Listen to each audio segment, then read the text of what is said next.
Maths ని ఈజీగా ఎలా నేర్చుకోవాలి, మ్యాథ్స్ ని ఎలా నేర్చుకోవాలో క్లియర్ గా చెప్పే ముందు ఒక చిన్న స్టోరీ ఉంది నాది. ఎందుకంటే నేను కూడా మీలాగే మ్యాథ్స్ తో సఫర్ అయ్యేవాడిని.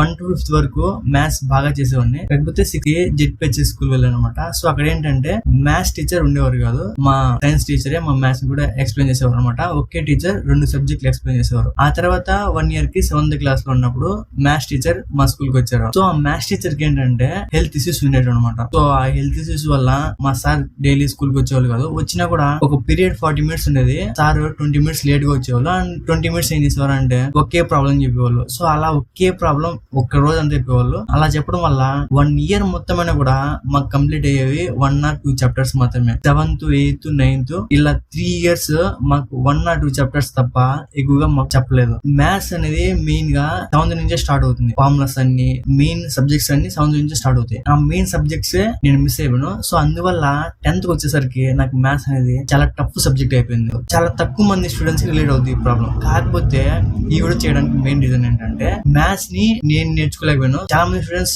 టీచర్ ఉన్నా కూడా, టీచర్ ఎక్స్ప్లెయిన్ చేసినా కూడా వాళ్ళకి అర్థం కాదు. సో అందుకే వాళ్ళు మ్యాథ్స్ ని ఈజీగా నేర్చుకోలేకపోతారు. సో ఇక్కడ మ్యాథ్స్ ని ఈజీగా నేర్చుకోలేకపోవడానికి ఫస్ట్ రీజన్ ఏంటంటే టీచర్ సరిగ్గా ఎక్స్ప్లెయిన్ చేయలేకపోవడం.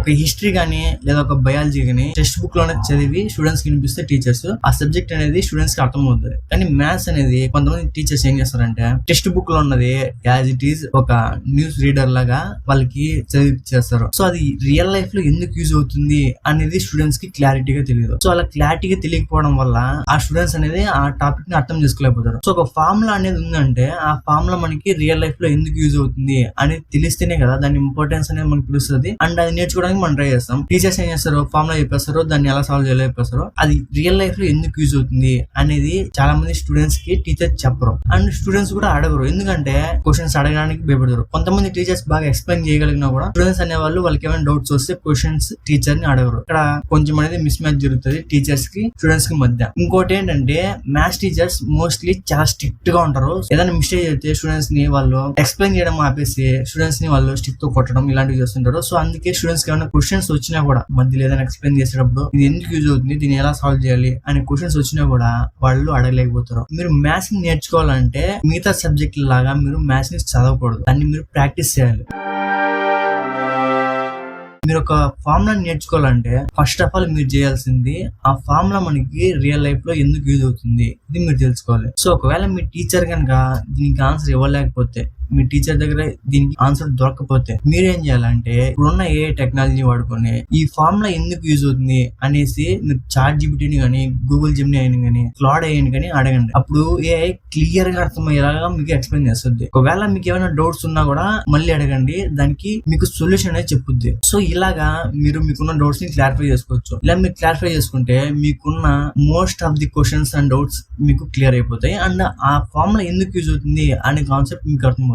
ఇలా మీరు క్లారిఫై చేసుకుంటే మీకున్న most of the questions and doubts మీకు క్లియర్ అయిపోతాయి. అండ్ ఆ ఫార్ములా ఎందుకు యూజ్ అవుతుంది అనే కాన్సెప్ట్ మీకు అర్థమవుతుంది. సో ఇప్పుడు ఫార్ములాని మీరు క్లియర్ గా అర్థం చేసుకున్నాక ఆ ఫార్ములాని మీరు ఏం చేయాలంటే సేమ్ క్వశ్చన్ ని అందులో ఉన్న నెంబర్స్ చేంజ్ చేసేసి డిఫరెంట్ నెంబర్స్ యాడ్ చేసి మీరు ఆ ప్రాబ్లమ్ ని సాల్వ్ చేయాలి. సో ఇలా ఎందుకు చేయాలంటే ఒక ప్రాబ్లమ్ ని ఒకటే నెంబర్స్ తో టెక్స్ట్ బుక్ లో ఉన్న నెంబర్స్ తో మీరు ప్రాక్టీస్ చేస్తే, ఫర్ ఎగ్జాంపుల్ ఎగ్జామ్ లో వేరే నెంబర్స్ వస్తాయి, ఫార్ములా సేమ్ ఉంటది, క్వశ్చన్ సేమ్ ఉంటది, లేకపోతే అందులో ఉన్న నెంబర్స్ అనేవి వేరేగా ఉంటాయి. సో అందుకోసం అనేసి అక్కడ మీరు స్ట్రగుల్ అవ్వకుండా ఉండాలంటే ఇక్కడ మీరు ఒక క్వశ్చన్ ని డిఫరెంట్ నెంబర్స్ తో మీరు ప్రాక్టీస్ చేయాలి. అప్పుడు అది మీకు బాగా ఈజీగా అర్థమవుతుంది. మీరు ఎంత ప్రాక్టీస్ చేస్తే అంత ఈజీగా ఆ కాన్సెప్ట్ అనేది మీకు అర్థమవుతుంది. అండ్ చాలా మంది మ్యాథ్స్ ని నేర్చుకోలేకపోవడానికి బిగ్గెస్ట్ రీజన్ ఏంటంటే టేబుల్స్, పర్సంటేజెస్ ఇవేవి పర్ఫెక్ట్ గా రావు. సో మీరు మ్యాథ్స్ ని ఈజీగా నేర్చుకోవాలంటే ఫస్ట్ ఏవైతే బేసిక్స్ ఉంటాయో మ్యాథ్స్ నేర్చుకోవడానికి వాటిపైన మీరు ఫోకస్ చేయాలి. వన్స్ మీరు ఆ బేసిక్స్ అనేటివి క్లియర్ గా నేర్చుకున్నాక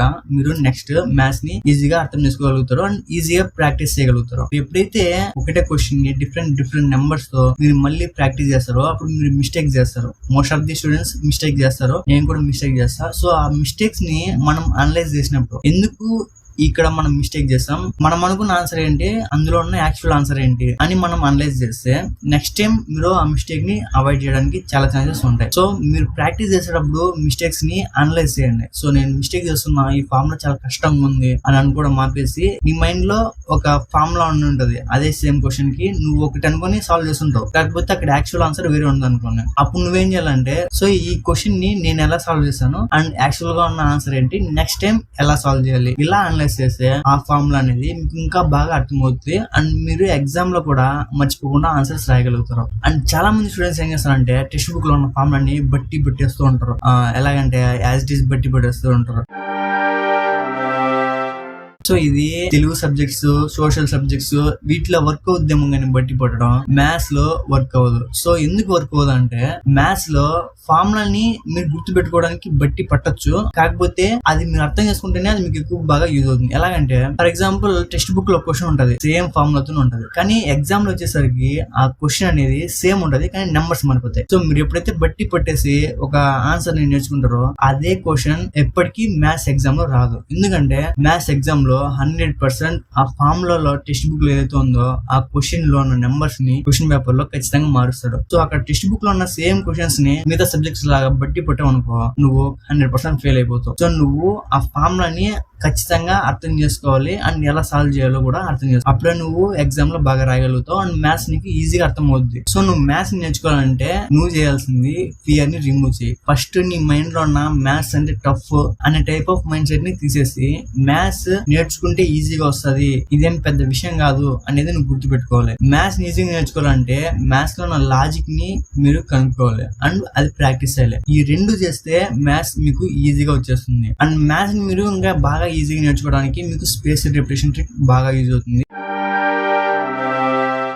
ఇది చాలా సింపుల్. ఏదైనా మీరు మ్యాథ్స్ ప్రాబ్లమ్ ని నేర్చుకున్నాక డే 1 నేర్చుకున్నారు అనుకోండి, మళ్ళీ డే 2, డే 4, డే 7 అలా ఒక రోజు 2 రోజులు గ్యాప్ ఇచ్చి మళ్ళీ దాన్ని మీరు ప్రాక్టీస్ చేయండి. ఇలా ప్రాక్టీస్ చేసినప్పుడు ఏమవుతుందంటే, ఫర్ ఎగ్జాంపుల్ మీరు మర్చిపోయినా కూడా మళ్ళీ ఎప్పుడైతే మీరు రివైజ్ చేస్తారో అప్పుడు ఆ సబ్జెక్ట్ అనేది మీకు బాగా ఈజీగా అర్థమవుతుంది. ఆల్రెడీ మీరు నేర్చుకుంటారు, కాకపోతే కొంచెం మర్చిపోయినారు. సో ఆ మర్చిపోయిన దాన్ని మళ్ళీ మీరు ప్రాక్టీస్ చేసినప్పుడు మీ బ్రెయిన్ ఆటోమేటిక్ గా గుర్తు పెట్టుకుంటుంది. మ్యాథ్స్ ని మీరు సాల్వ్ చేయలేకపోవడానికి మీ ఇంటెలిజెన్స్ ప్రాబ్లం కాదు, మీరు రాంగ్ మెథడ్ యూజ్ చేస్తున్నారు. సో అందుకే మీరు మ్యాథ్స్ ని ఈజీగా నేర్చుకోలేకపోతున్నారు. సో ఈ వీడియో మీకు హెల్ప్ అయిందని అనుకుంటున్నాను. సో నెక్స్ట్ ఏ టాపిక్ పైన వీడియో కావాలనేసి కామెంట్ సెక్షన్ లో కామెంట్ చేయండి. నేను ఖచ్చితంగా ఆ టాపిక్ పైన వీడియో చేస్తాను.